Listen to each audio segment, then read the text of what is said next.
Sobat Tani Maluku dimanapun Anda berada, berjumpa kembali dengan acara Katong Tani Update.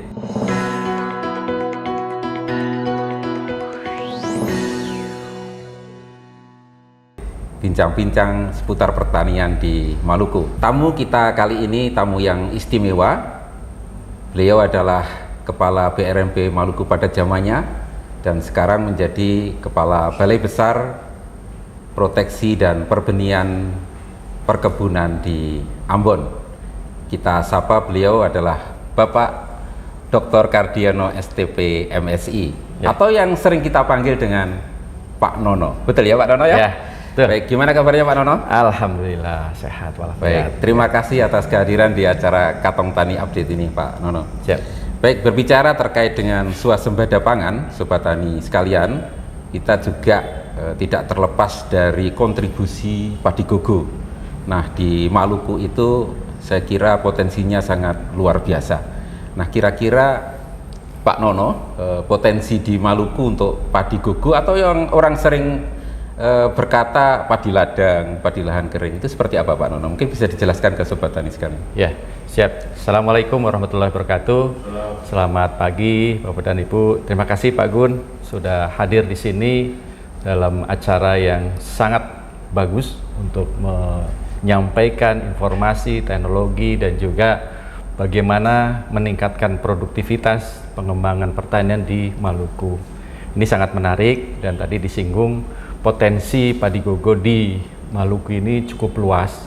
Bahkan kita pernah ditargetkan 23.000 hektar dan itu tersebar di masing-masing kabupaten. Kita ada 11 kabupaten kota, ada lahan kering, ada lahan di sela-sela perkebunan, termasuk di lahan kehutanan. Jadi pemerintah sekarang ini, Kementerian Pertanian sangat concern bagaimana agar setiap wilayah bisa menghasilkan tanaman padi sampai tercapai swasembada pangan. Di Provinsi Maluku kita masih defisit, kita baru sekian persen ya, mungkin baru separuhnya kita bisa mencukupi kebutuhan di Maluku. Oleh karena itu kita tidak boleh terpaku pada lahan sawah. Lahan sawah kita hanya 17.000 sekitar itu ya, 17.000 hektar. Nah, sementara penduduk kita cukup besar sehingga kita harus menambah produksi pangan kita melalui pemanfaatan lahan kering untuk ditanami padi gogo.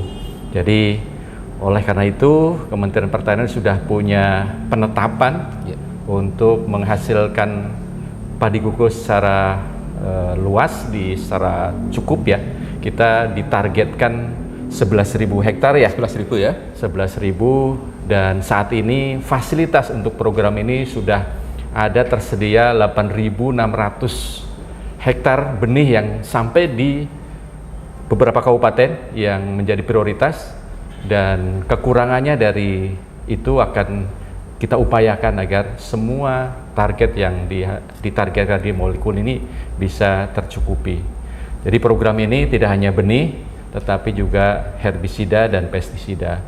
Ini salah satu intervensi dari pemerintah pusat ke daerah agar masyarakat memanfaatkan lahan kering yang tadi kita lihat sebagai potensi daerah, dan kita dorong agar bisa menghasilkan padi ladang atau padi gogo. Gitu Pak Gun. Jadi tadi bantuan pemerintah untuk mendukung swasembada pangan khususnya padi gogo itu ada benih, kemudian juga herbisida. Tadi Pak Nono menyinggung bahwa potensi di Maluku itu tersebar di 11 kota dan kabupaten ya? Ya. Betul ya? Nah, kira-kira yang potensi paling besar untuk padi gogo itu di kabupaten mana Pak? Dari 11 kota dan kabupaten itu? Dari keseluruhan kabupaten yang ada di Maluku, Kabupaten Tanimbar ini yang paling luas. Kita targetkan 4.500, bahkan potensinya lebih dari itu. Hanya saja dari koordinasi dengan kabupaten, kesanggupan dari daerah sejumlah 4.500 hektar. Dan semua benih sudah dikirim ke sana Pak. Pestisida, herbisida sudah sampai juga, sehingga kita bersama-sama ya dengan BRMP dan Dinas tinggal mendorong petani agar bisa memanfaatkan upaya kita dengan benih itu bisa ditanam di masyarakat. Ya, ya. Ya, selanjutnya yang lebih unik lagi, kita tidak hanya di Tanimbar, di kota Ambon yang awalnya memang tidak menjadi sasaran, berkat kerjasama kita dengan Dandim dan juga penyuluh dan kabupaten, kita bisa mendorong ada sekitar 6 hektar yang bisa kita manfaatkan sebagai salah satu contoh untuk menggugah kabupaten-kabupaten lain yang ada di Maluku. Gitu, Pak. Ya, jadi yang Ambon yang sebelumnya tidak ada target, ternyata bisa ditanami 6 hektar ya di kota Ambon ya. Itu bisa menjadi inspirasi untuk daerah lain. Betul. Ketika di Ambon saja bisa tanam, apalagi yang lain gitu ya Pak Nono ya. Betul. Baik Pak Nono. Jadi kalau kita melihat Maluku itu kan provinsi yang kepulauan ya, terdiri dari pulau-pulau, tentu punya tantangan terbesar. Nah, kira-kira tantangannya apa, terutama untuk padi gogo ini Pak, dengan kita kepulauan-kepulauan itu Pak? Mungkin bisa dijelaskan ke sobat tani sekalian. Iya, memang Maluku ini unik, banyak pulau dan akses menuju ke wilayah di mana menjadi sasaran padi gogo ini cukup jauh. Intervensi kita, kemudian komunikasi kita, sampai dengan pendampingan kita ini perlu ada tips ataupun cara tersendiri. Strateginya adalah kita memanfaatkan teknologi, kita harus sering interaksi dengan penyuluh, dengan petani, dengan semua pihak ya, termasuk dari TNI dan lain-lain.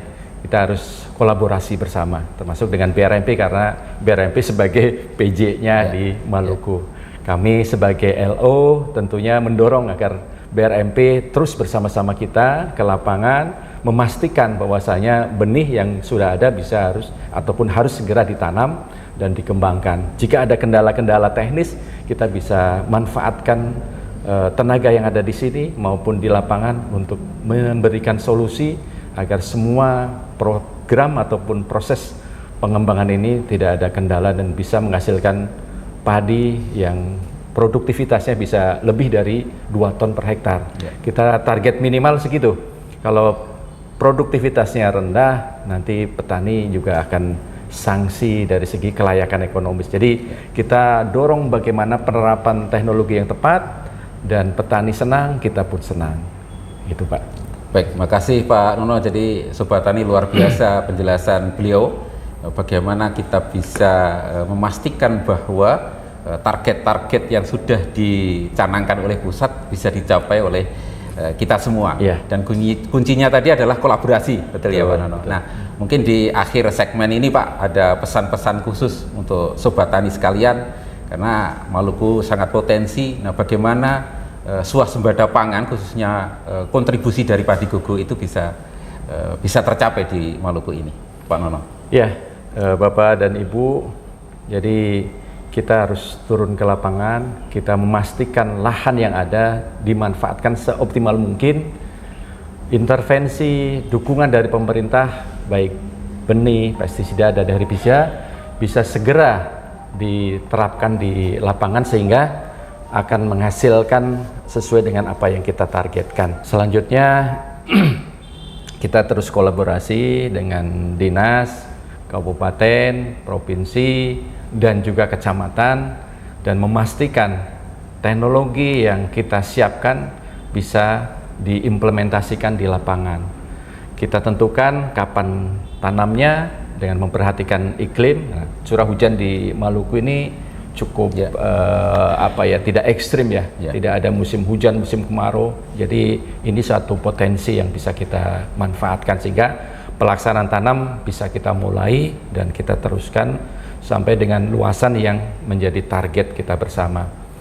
Jadi tidak ada kendala, saya kira tinggal semangat kita harus dikuatkan lagi. Kita harus bersama-sama dan manfaatkan teknologi yang kita miliki dan sampai dengan petani menerapkan, dan perlu pendampingan dari kita termasuk penyuluh yang ada di lapangan serta Babinsa yang ada di lapangan sehingga benar-benar teknologi yang ada diterapkan dan menghasilkan produktivitas sesuai dengan target yang kita harapkan. Demikian barangkali. Baik, makasih Pak Nono. Luar biasa penjelasannya. Sobat tani sekalian, menjadi penyemangat kita untuk bagaimana kita bisa mensukseskan swasembada pangan di Maluku, khususnya padi koko ini. Terima kasih Pak Nono, mudah-mudahan sukses untuk pertanian Maluku. Siap. Sampai jumpa Sukses selalu. di lain waktu dan kesempatan. Siap. Terus kolaborasi. Siap.